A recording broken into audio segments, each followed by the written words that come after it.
2015年4月23日晚上 Webbot 網站上載咗最新嘅 Webbot 錄音分享，內容包括中國嘅股市爆破將會影響全球經濟。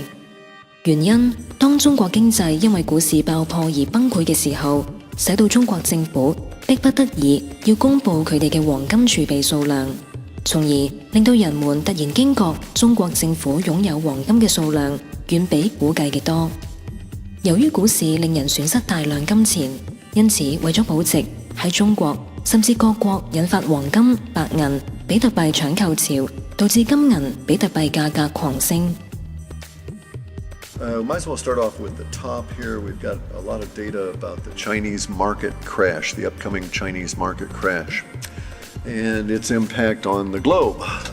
It's going to have a huge impact on gold, silver, and Bitcoin, as has been noted in previous reports, where we show a situation where the stock market crashes, all of the Chinese housewife day traders, Mrs. Wang and her cousins are basically thrown into a loop because there's no outlet for that, what had been a gambling instinct.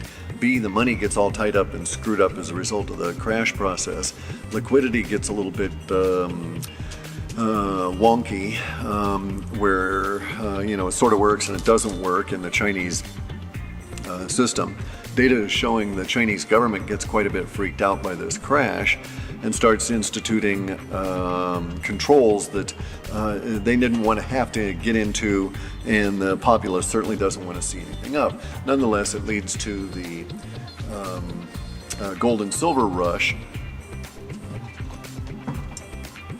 by many of those same Chinese housewives that used to be gambling on the day trading. And then when all the gold and silver dries up, then it goes to Bitcoin, and it has a subsequent push into the Bitcoin. It's about that time that we get the Chinese, the word on how much or close to or something better lie on how much money or gold, it's the same thing, the Chinese actually have. And we end up with this thing that the data sets are calling the minerals drain. And by minerals, we're talking gold and silver. To some small extent, some other metals in the platinum group, but primarily gold and silver.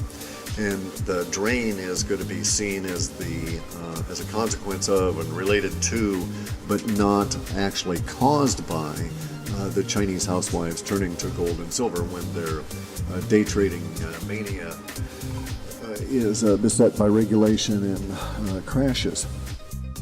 Now, we're seeing a lot of this stuff from the perspective of silver. The reason that is because there's apparently going to be a huge pressure that's going to come out on silver, coincident with, although I can't say whether it's ahead of or slightly behind, but coincident with the Chinese leaking announcement, however it'll come out, about their quantity of gold.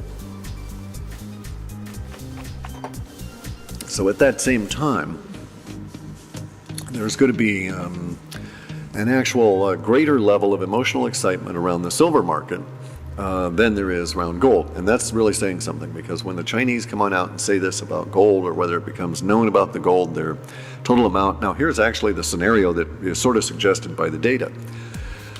Chinese, really quick, the Chinese stock market crashes. There's all kinds of, and I'm talking about lots of them, millions, probably tens of millions maybe, housewives involved. Lots of families are wiped out by this. There's this rush to real money in the form of gold and silver.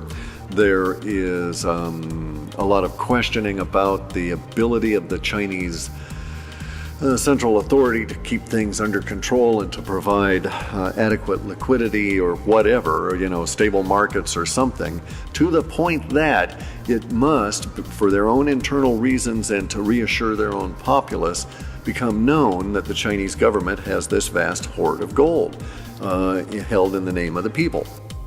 事實上，近期白銀市場方面亦都產生咗明顯嘅變化。